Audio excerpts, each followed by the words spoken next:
Aku ingin menulis surat cinta, tapi tak kutemukan nama selainnya. Di setiap baris hanya ada satu kata, Ahad. Aku ingin bersandar pada bahu seseorang, tapi semua bahu terlalu rapuh. Hanya satu kata yang tak pernah goyah, As-Somad. Di malam sunyi, kubuka pintu hati. Tak kutemukan siapa-siapa, kecuali dia yang tak pernah pergi, tak pernah beranak dan diperanakan, tapi menjadi sandaran segala yang letih. Aku membacanya sebelum tidur, sebelum takut datang dan gelisah tumbuh. Ia singkat, tapi seluas semesta. Ia ringan, tapi seberat sepertiga Al-Quran. Aku mencintainya seperti sahabat yang tak pernah lupa membacanya. Dan ternyata Allah pun mencintainya kembali. Maka jika ingin dicintai Tuhan, cintailah surat ini, Al-Ikhlas. Halo, aku Petro kembali lagi. Dan seperti yang tadi sudah dijelaskan di awal, hari ini aku akan menjelaskan mengenai tafsir surat Al-Ikhlas.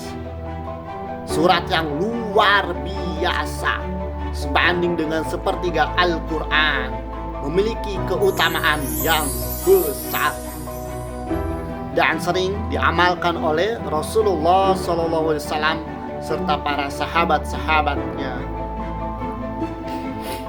Surat Al-Ikhlas terdiri dari 4 ayat yang menegaskan keesaan Allah.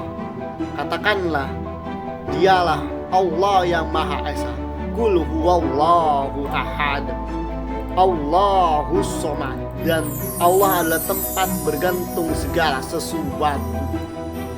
Dia tidak beranak dan tidak diperanakan. Lam yalid wa lam yulad wa lam yakul lahu kufuwan ahad. Dan tidak ada yang setara dengan Allah Subhanahu wa ta'ala.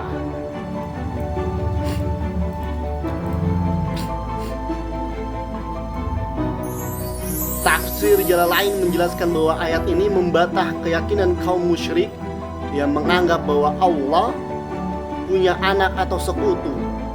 Allah itu Ahad, Esa, satu dalam zat, sifat, dan perbuatannya. Dia juga As-Somad, tempat bergantung semua makhluk tanpa kelemahan dan kebutuhan. Keutamaan dan fadilah surat Al-Ikhlas, Rasulullah SAW bersabda bahwa membaca surat Al-Ikhlas sebanding dengan membaca sepertiga Al-Quran. Hadis riwayat Bukhari dan Muslim. Membaca surat ini secara rutin, terutama dalam sholat dan sebelum tidur, memberikan pahala yang besar. Dalam hadis lain, Nabi Muhammad SAW menyebut bahwa orang yang mencintai surat Al-Ikhlas akan dicintai oleh Allah. Hadis riwayat Bukhari. Hal ini bisa kita lihat dari kisah sahabat yang mencintai surat Al-Ikhlas, di mana dia menjadi seorang imam dan selalu ditunjuk menjadi seorang imam. Tetapi ketika dia menjadi imam sholat, selalu membaca surat Al-Ikhlas sebelum surat lainnya. Maka para sahabat enggan. Sahabat lain merasa enggan dengan sahabat tersebut dan bercerita kepada Rasulullah SAW. Maka kata sahabat tersebut bahwa ia membaca surat Al-Ikhlas karena rasa cintanya terhadap surat tersebut. Maka kata Rasulullah SAW, karena surat ini mengandung sifat Allah yang kucintai, Rasulullah bersabda, sampaikanlah kepadanya bahwa Allah mencintainya karena kecintaannya terhadap surat Al-Ikhlas.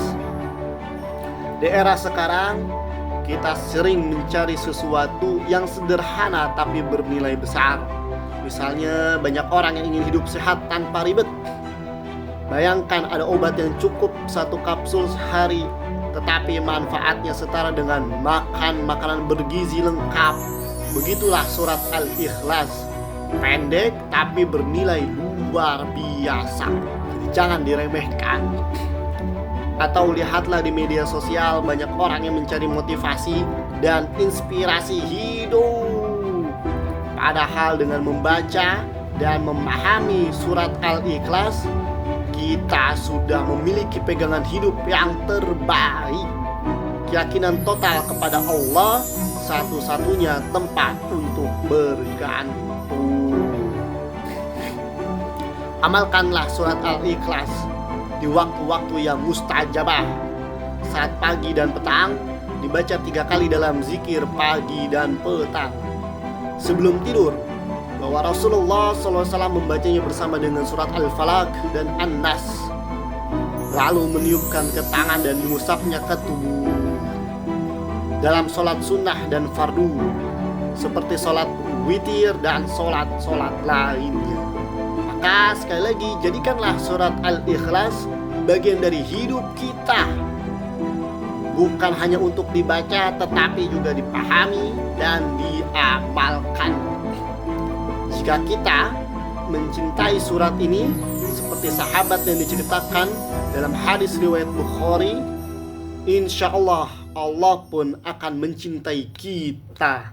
Wallahu a'lam bishawab. Sekian, assalamualaikum warahmatullahi wabarakatuh.